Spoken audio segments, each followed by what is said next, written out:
नमस्कार। मैं नंदलाल यादव हूँ और आज एक विशेष विषय के साथ उपस्थित हूँ।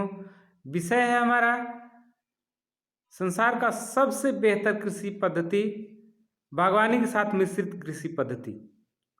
या मित्रों, बागवानी के साथ मिश्रित कृषि पद्धति दुनिया का सबसे सर्वोत्तम, सबसे बेहतर कृषि पद्धति है और इससे हम अपना करके इस धरती को बचा सकते हैं, स्वयं को बचा सकते हैं, उगाने वाले किसान और खाने वाले उपभोक्ता सभी जीवित रह सकते हैं, सस्टेन कर सकते हैं। तो निसंदेह हम बागवानी के साथ मिश्रित कृषि पद्धति को जो है दुनिया का सर्वश्रेष्ठ कृषि पद्धति कह सकते हैं और हम उसे जानते हैं। उसके विषय में हम और अधिक चर्चा चाहते हैं। मेड़ों पर या खेतों में जब हम फलों और इमारती लकड़ियाँ आदि को साथ में जब हम खेती करते हैं तो उसको हम बागवानी के साथ मिश्रित खेती का संज्ञा देते हैं, नाम कहते हैं। धरती को स्वर्ग बनाना और उसमें हरियाली वापस लाने के लिए पर्यावरण के लिए सबसे जो है पर्यावरण मित्र अगर कोई खेती पद्धति है तो यही है। और पर्यावरण के मित्र बनकर के अगर हमें प्रकृति के नज़दीक रहना है तो यही विधि हमें अपनाना होगा। इसी से हम कायम रह सकते हैं, धरती को कायम कर सकते हैं, धरती पर कायम रख सकते हैं, धरती को कायम रखा जा सकता है। और ये किसानों के लिए एक वरदान है, लगातार इनकम इससे जनरेट होते रहता है, पर्यावरण के लिए अनुकूल है। चूँकि बागवानी के साथ अगर हम कृषि करते हैं तो हम जीरो टिलेज की तरफ बढ़ते हैं। जीरो टिलेज जो है किसानों के लिए वरदान है। फसल का जोताई और खेतों के जोताई का जो है खर्च बचता है। बागवानी के माध्यम से जो हम खेती करते हैं तो वहाँ पर कीड़ों का हमला कम होता है, पारंपरिक बीजों का उपयोग होता है, इसलिए पेस्टिसाइड और बहुत से जहरीले हानिकारक रसायनों का उपयोग नहीं होता है।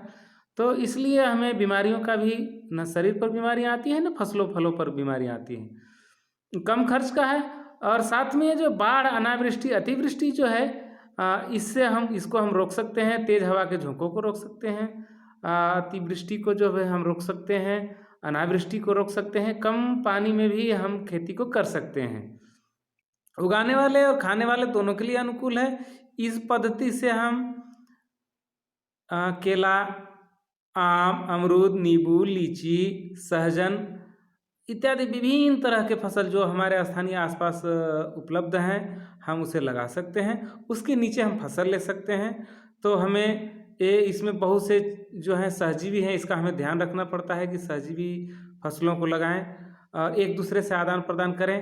पानी भी बचत होता है, इस तरह से पर्यावरण के लिए बहुत तरह के लाभदायक हैं। इस पद्धति को अपना करके हम इस धरती को स्वर्ग बना सकते हैं और हमें जो पर्यावरण का जो नुकसान अभी तक जितना हमने कर चुका, इस नुकसान का भरपाई करने का सबसे बेहतर और सबसे बेस्ट मॉडल है बागवानी के साथ कृषि।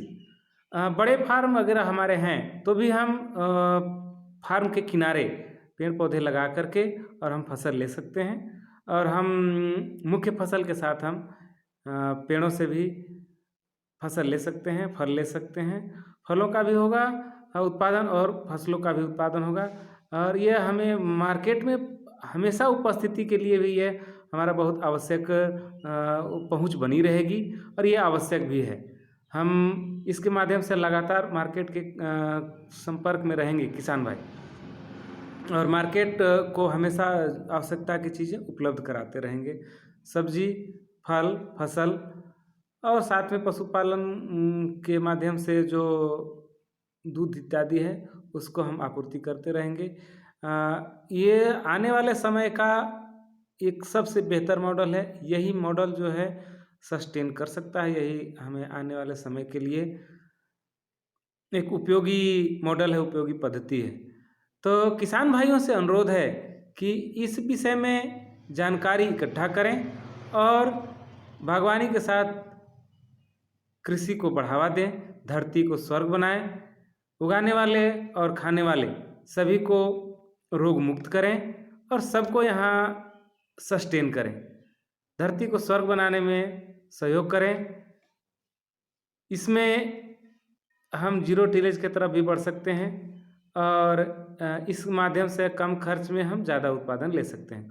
तो किसान भाइयों से अनुरोध है कि धरती को स्वर्ग बनाने में सहयोग करें, स्वयं इस स्वर्ग का भागीदार बनें। इसी के साथ नमस्ते।